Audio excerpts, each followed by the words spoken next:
మనలో చాలామందికి గుడికి వెళ్లే అలవాటుంటుంది. వెళ్ళగానే రెండు చేతులు ఎత్తి దండం పెట్టుకుని మనసులో కోరికలు, బాధలు దేవుడి ముందు పెట్టేస్తుంటాం. సహజంగా ప్రతి ఒక్కరూ దేవుడిని ప్రార్థించుకోవడానికి విగ్రహానికి నేరుగా నిలబడతారు. కానీ ఇలా చేయడం మంచిది కాదని సూచిస్తున్నారు పండితులు. విగ్రహానికి సూటిగా కాకుండా కాస్త ఎడమ లేదా కుడివైపున నిలబడి దేవుడిని ప్రార్థించుకోవడం ద్వారా దైవానుగ్రహం లభిస్తుంది.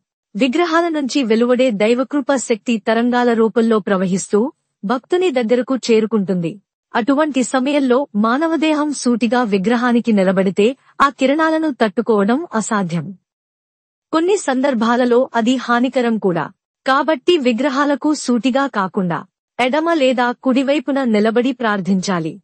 మనం గమనించం కానీ చాలా గుళ్లల్లో విగ్రహానికి ముందు భాగం ఖాళీగా ఉండి ఒక పక్క నుండి వెళ్తూ దేవుడికి దండం పెట్టుకుని మరొక పక్క నుండి బయటికొచ్చేలా ఏర్పాటు ఉంటుంది. దీని ద్వారా మనం ఎదురుగా కాకుండా పక్కగానే ఉండి దండం పెట్టుకున్నప్పటికీ విగ్రహం ముందుకు వెళ్లగానే మళ్లీ అక్కడ నిలబడి దండం పెట్టుకుంటాం. ఇకపై అలా చేయకండి. దేవుడిని ప్రార్థించే సమయంలో రెండు చేతులను జోడించి దేవుడిని స్మరించుకుంటాం.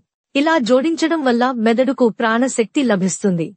దాంతో శారీరక బలం, బుద్ధిబలం, ఆత్మవిశ్వాసంతో పాటు ఎంతో ఆరోగ్యకరంగా కూడా ఉంటారు.